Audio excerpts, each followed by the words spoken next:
education a foul word, and in general a foul process, a sort of factory farming operation in which people are stuffed with irrelevant facts that they don't want to have and then regurgitate them on exam papers sometime in the future. Disgusting normally. This week, education has been an exhilarating, liberating process. The system stinks, and the question is a very simple one. Why the hell does it survive?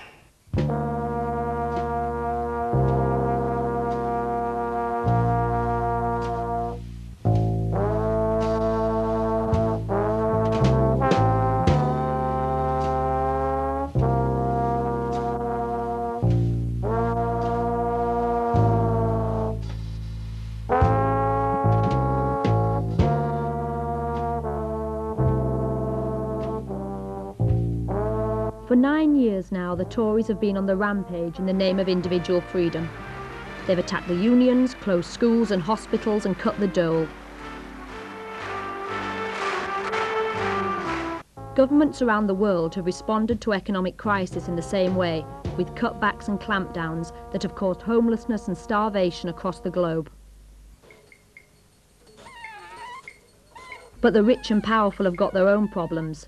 No one has any real answers to the world recession. And what factors led to its kind of getting into the panic stage, I don't know. And it's not just the economy. The Tories lack popular support for their policies on the poll tax, education and the NHS. Really the most absurd thing of all that is said to us on the, from the other side, and that is that somehow our days are numbered, that socialism is irrelevant, the class struggle is an outdated notion, socialism, capitalism is an outdated notion. The people who say that the struggle is over, there's no working class, I mean, tell it to Cosatu in South Africa, tell it to the striking workers in Sao Paulo since we met last, in Athens, in almost every city of the world, in Seoul, there's been fantastic demonstrations and strikes against the system.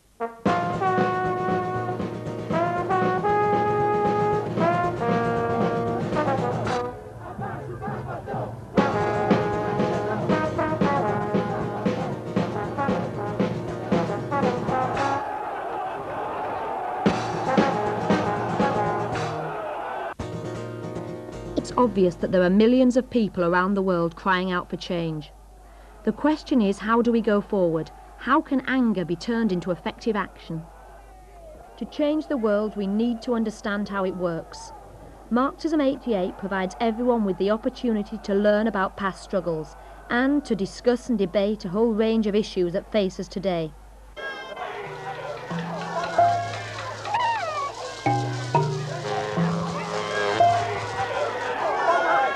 To start with, why are millions starving in a world that produces enough to feed everyone twice over?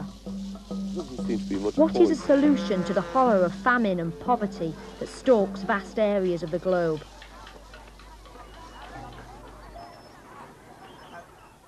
Over 250 meetings at Marxism 88 look at political crisis points worldwide, from Ireland to Israel, from the Gulf War to Gorbachev's Russia.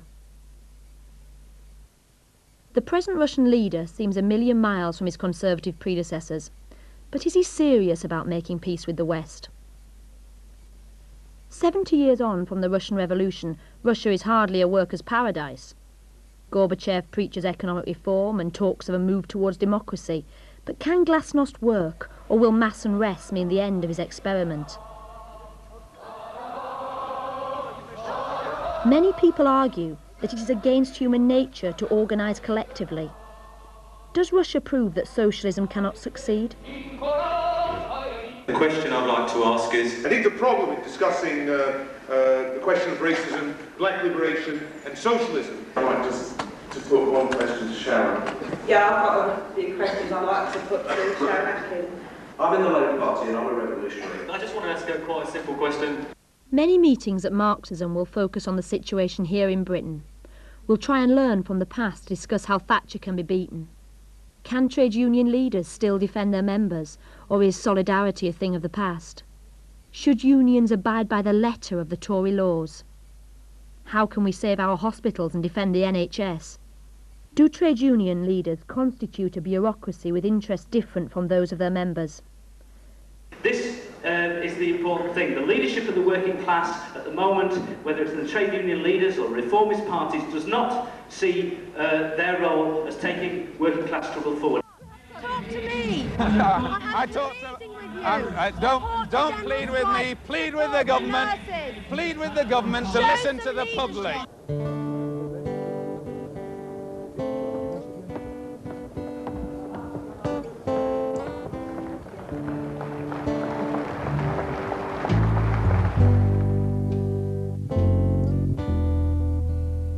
We'll also ask what kind of political organisation we need to fight for real change. Labour Party leaders have pulled the party to the right in recent years to try and win over respectable public opinion. I abominate violence. I damn violence. All violence. All violence without fear or favour. That's what I do. Many on the left feel uncomfortable with compromise, but they don't see any alternative. A number of meetings will look at the record of the Labour Party, past and present. Was it more effective in its golden age? What victories have been won for workers by struggle, and what has been achieved in Parliament? Where's the best position for advancing socialist ideas? Is it outside the Labour Party or is it in the Labour Party? Where do working people look for their politics? Yes, they look through the trade union for defence of their immediate economic interests. But by extension, they then look on to the Labour Party. And whether you like it or not, and I know a lot of us hate the idea, unfortunately, the Labour Party is where the politics of working people are perceived to be expressed. For the Labour Party, the whole Labour apparatus, the thing is not to change the consciousness of working people, or to seek to change it, or to seek to help to change it by intervention in struggle and by propaganda, but to reflect the existing attitudes and to say, you know, as Brian Gould is reported as saying in this same issue, I won't bore you with another quotation, I haven't time, you know, we have to look at what policies are popular. Now, as Marx says, the dominant ideas in any society are always the ideas of the ruling class. I see Parliament as a weapon that can be used in our struggle for socialism, and democracy as the engine of change in that struggle. Goodness knows what you get up to when you're playing out there.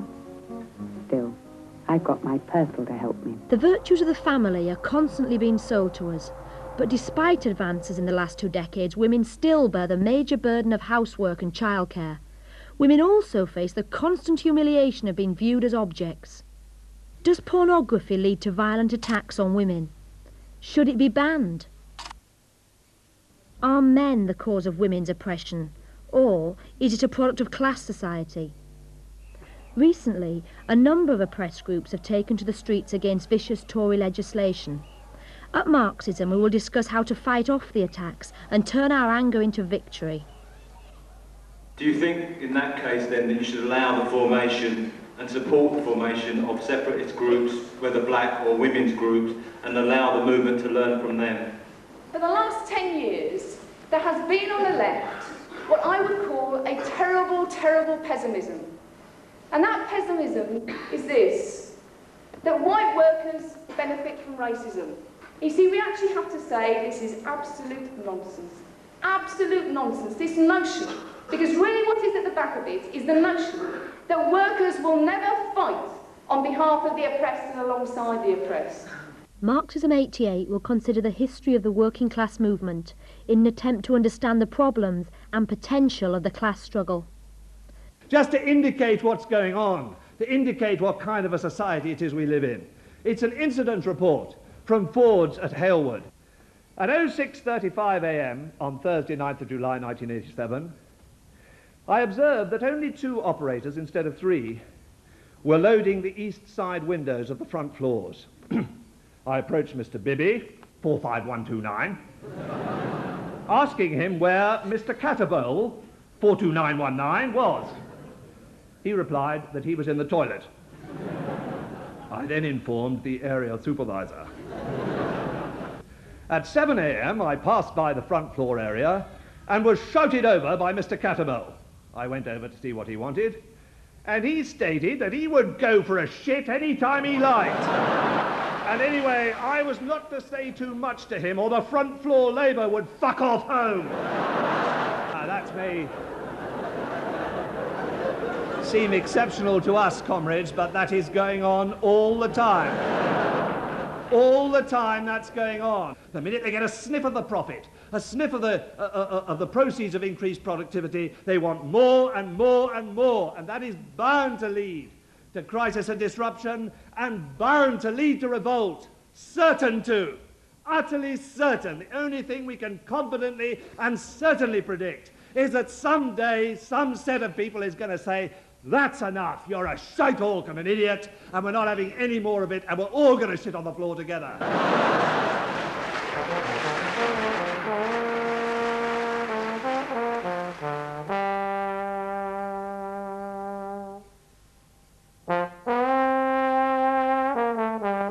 As well as debate and discussion, Marxism looks back at the strong tradition of workers' struggle around the world.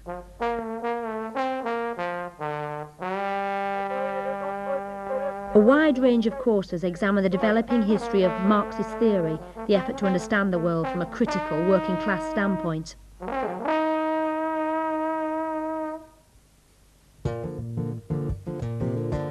Marxism shows that since the beginning of capitalism, there has always been a fighting alternative to the ballot box. That alternative has never been more relevant.